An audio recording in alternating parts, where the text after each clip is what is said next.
Hey there, welcome back to Garden Grace. I'm Rebecca, and I want to share with you that we had a hard freeze coming, so I had spent the afternoon getting everything ready, and I want to show you exactly what I did so you can feel confident and prepared when this happens to you.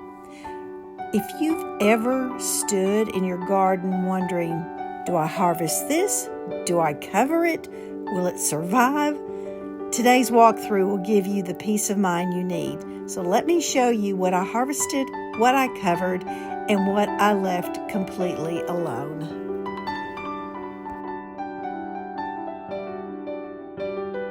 To start with, two plants that are more susceptible to this 26 degrees that we had.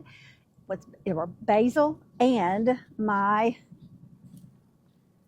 had my butter crunch lettuce and my red leaf lettuce. Lettuce and basil, they will get mushy and they'll turn black, and they usually just don't do well. Now, I have left some when I cut it back and went ahead and harvested them inside. I created vegan basil pesto, and I also froze some other basil. And then with the lettuce, I've been eating on it for over a week now because I harvested all my red and green lettuce, which is fine. It served its purpose for the time it was planted. And now we've gotten warm temperatures again, and it's like, okay, maybe some new growth. It looks like a little bit of new growth on the basil, and it also looks like there might be a little bit of growth on the butter crunch. I don't know about the red leaf. I'm not that concerned about it. If it happens, that's a happy accident. I'll take that. But I'm not that concerned about whether or not that's going to happen, because I know this is that time of season where you get these warmer temps and then you get that really, really cold that just snaps them and they're gone. Okay, now parsley, y'all, is semi-hardy, and so I just wasn't sure, being in 8B, exactly how we went from 81 degrees on a Saturday to 26 degrees overnight on Sunday and Monday night. So I just didn't know how it would affect it. However, I went ahead and harvested a lot of my flat leaf and my curly parsley, and I hung some to dry. I froze some, and I have some fresh in the refrigerator as well. And yet, because of covering and protecting them, they're still coming back. And so I'm very excited to see this growth that I wasn't sure if it was going to be there or not. Let's talk about the plants that can survive at 26 degrees in 8B. All right, so my broccoli, they are fine. The leaves are fine. It's the crowns that you want to make sure you protect. However, y'all, I just went ahead and covered everything here. And then also my onions and my garlic. All right, so let me tell you about that. You see, when you grow plants in grow bags, the soil doesn't stay as warm as if it was out in the ground. And so I didn't want the roots to go into some kind of shock, which would hamper the growth of my onions or the garlic. And so I went ahead and I'll give you the link to the covers, the frost covers that I found on Amazon that worked really well. And so I covered them up.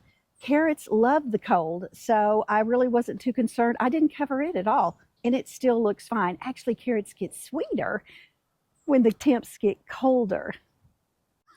Okay, so greenstalk, they have fabulous frost covers for the 5 tiers. What I have 2 of them, only 2. Well, I actually have 3 tall 5-tier greenstalks. However, I figured out what to do for a little bit of added protection for my strawberries, just because it made me feel better.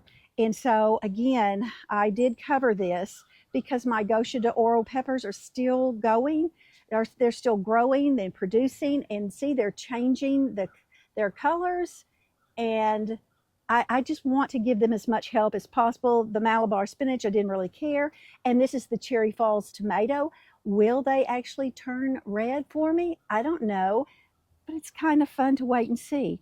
Now, so honestly, y'all, everything that's in this greenstalk, which I went ahead and harvested the lettuce, so everything else that's here would have taken that cold fine without covering it, except for I just still think that my dill is too young and tender, and that's why I went ahead and covered the whole thing. But you've got radishes that are fine, the beets fine, carrots love it, you've got kale that loves it, your Swiss chard would love it, the chives love the cold weather.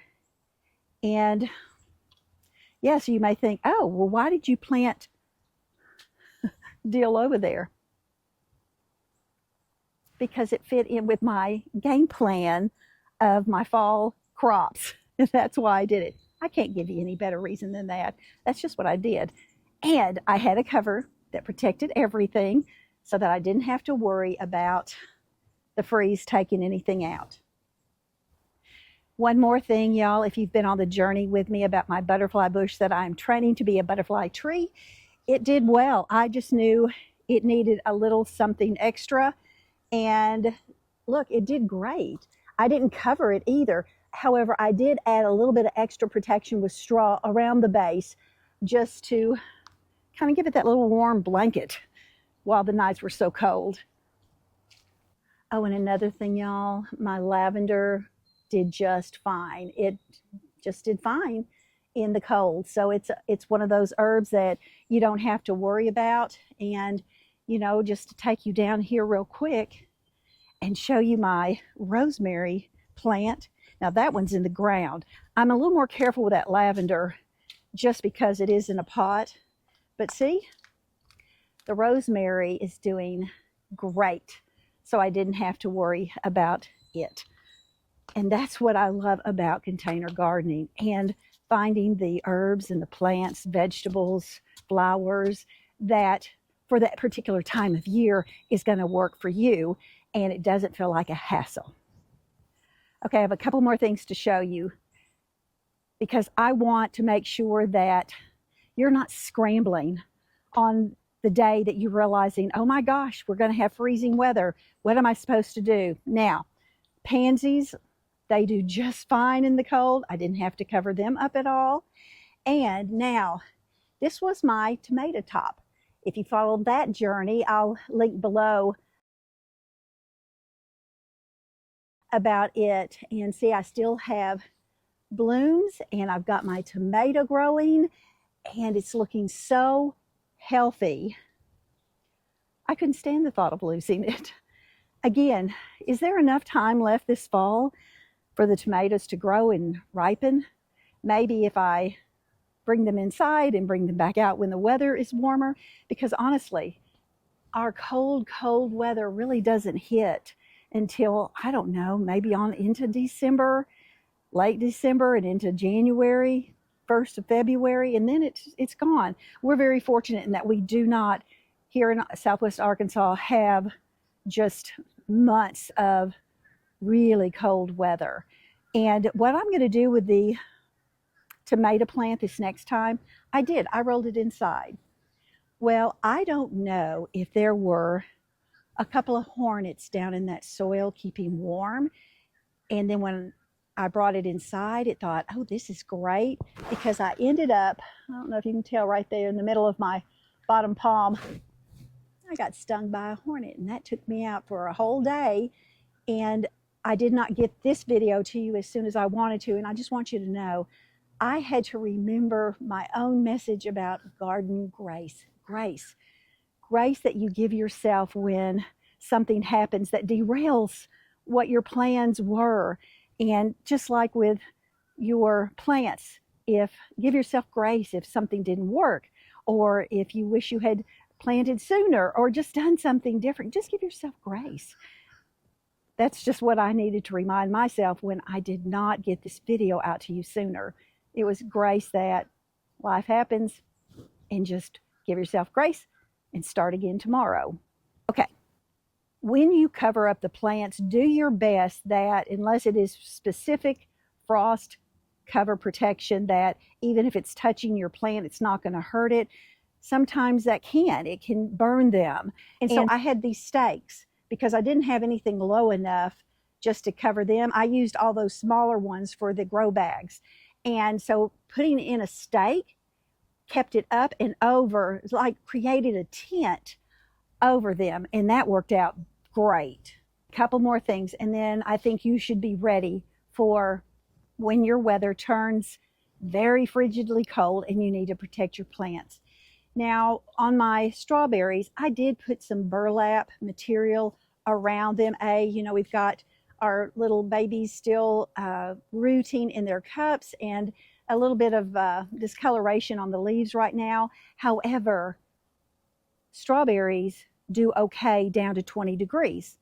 Keep in mind, though, if they're in the ground, they're much safer. In a vertical tower or a grow bag, something above ground, they need that little bit of extra protection because the soil does get colder. Now, here is the first thing that I really should have told you in the very beginning, and that is water all of your plants prior to a freeze. Now, I'm not talking just soak them down, just water them, just a gentle watering. Why?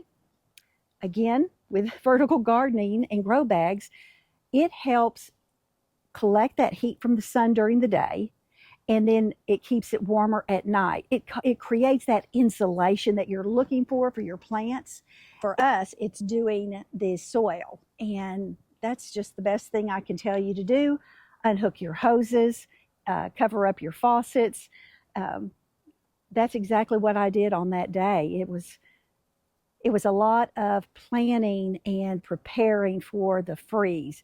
Yet for you, I just started writing down everything I needed to do. Why?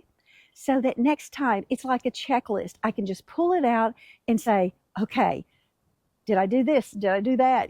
Because there's always something that you're going to end up forgetting. And that could be something that you need to do for one of your plants. I hope you like that, and I hope you learn something from it so that you can have a more successful freeze-proof protection for your crop whenever your weather does get to be that way. I know there's probably a lot of places in the United States where we've already experienced our first freeze, and yet I still think there are areas that haven't. And isn't it better to have that information and know what to do beforehand so that you can be better prepared? I'm glad you came with me today. I'm glad you're a part of Garden Grace. Oh, if you're not, be sure and subscribe because I'd love to see you back here every single time I bring you another video. And always remember, grow with grace. And until next time, I'll see you right back here in Garden Grace. All right, y'all. Bye.